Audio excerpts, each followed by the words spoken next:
SCERT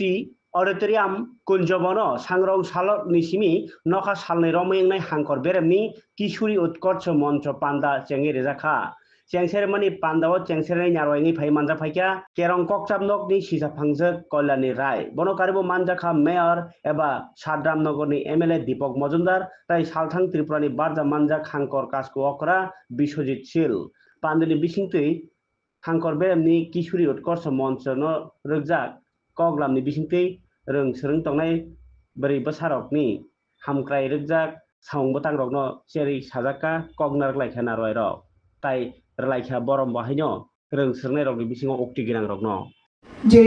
নেশার কথা যদি বলি কিছুদিন আগে মাননীয় মুখ্যমন্ত্রীর নেতৃত্বে আমরা ত্রিপুরা বিধানসভা আমরা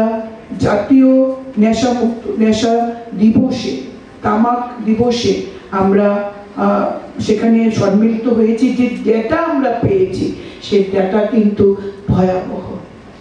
এই ডেটায় আমাদের ত্রিপুরার স্থান কিন্তু বহু একটা ভীষণ ভয়ঙ্কর জায়গায় রয়েছে তাই আমাদের অনেক বেশি সচেতন থাকতে হবে আরেকটি বিষয় যেটি বিশ্বজিৎ দাও আলোচনা করেছেন সেটা হলো বাল্য বিবাহ রোধ করা এই জায়গায় আমাদের মেয়েদেরকে সচেতন থাকতে হবে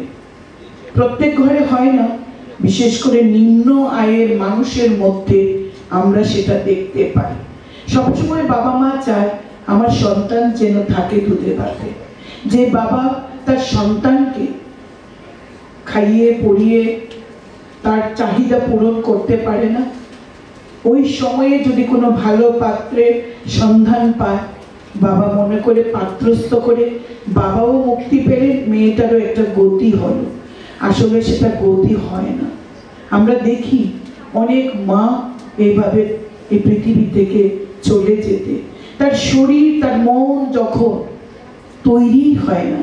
অন্য পরিবারের দায়িত্ব নেওয়ার সন্তানের দায়িত্ব নেওয়া সন্তানকে তার গর্ভে ধারণ করার জন্য যে নির্দিষ্ট বয়স রয়েছে তার আগেই যখন সেই মেয়েটিকে পাত্রস্থ করা হয় তার মধ্যে আমরা রক্তাল্পতা দেখতে পাই তার মধ্যে নানান রকমের শারীরিক অসুস্থতা আমরা দেখতে পাই হয়তো সন্তান জন্ম দিতে গিয়ে সেই মা মারাও যান এই জায়গায় দাঁড়িয়ে আমাদের প্রত্যেকের যে বাল্য বিবাহ সেই বিবাহ বন্ধে আমাদের এগিয়ে যেতে হবে আমাদের অনেক এরকম অর্গানাইজেশন আছে কাজ করছে চাইল্ড লাইন আছে কাজ করছে সরকার কাজ করছে সোশ্যাল ওয়েলফেয়ার ডিপার্টমেন্ট কাজ করছে কিন্তু তারপরেও হচ্ছে তার জন্য আমাদের প্রত্যেককেই দায়িত্ব নিতে হবে আমাদের খোয়াইয়ের একটি মেয়ে ক্লাস 9-এ পড়তো তার বাবা মা তার বিয়ে ঠিক করে বিয়ের দিন পর্যন্ত ধার্য করেছে সেই মেয়েটি তখন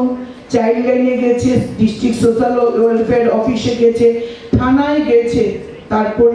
সরকারিভাবে সেই মেয়েটিকে রেস্কিউ করে হোমে রেখে তাকে পড়াশোনা করে গত বছর সে মাধ্যমিক পাস করেছে আজকে সে আমাদের কাছে প্রতিবাদের একটা উজ্জ্বল দৃষ্টান্ত এটা আমাদের মেয়েদের কাছে একটা দৃষ্টান্ত আর আমাদের সমাজের কাছে একটি বার্তা যে বার্তা নিয়ে আমাদের সকলকে শিখতে হবে যে কি 14-15 বছরের মেয়ে যদি প্রতিবাদ করতে পারে why not me আমি কেন নই তো আমাদের সকলকে যদি আমরা দায়িত্ব নিই তাহলেই দেখবে এই দেশ সুন্দর হবে এই সমাজ সুন্দর হবে আমাদের রাজ্য এক ত্রিপুরা শ্রেষ্ঠ ত্রিপুরা হবে আপনাদের সকলের সহযোগিতায় আমার 50টি যে মেয়েরা আজকে এসছে তোমাদের বুক ভরা ভালোবাসা জানাই তোমাদের ভবিষ্যৎ উজ্জ্বল হোক চোখে যে স্বপ্ন নিয়ে তোমরা বড় হচ্ছ সেই স্বপ্নের উড়োজাহাজে যাতে তোমরা চলতে পেরে নিজেকে প্রতিষ্ঠা করতে পারো এই আশা ব্যক্ত করে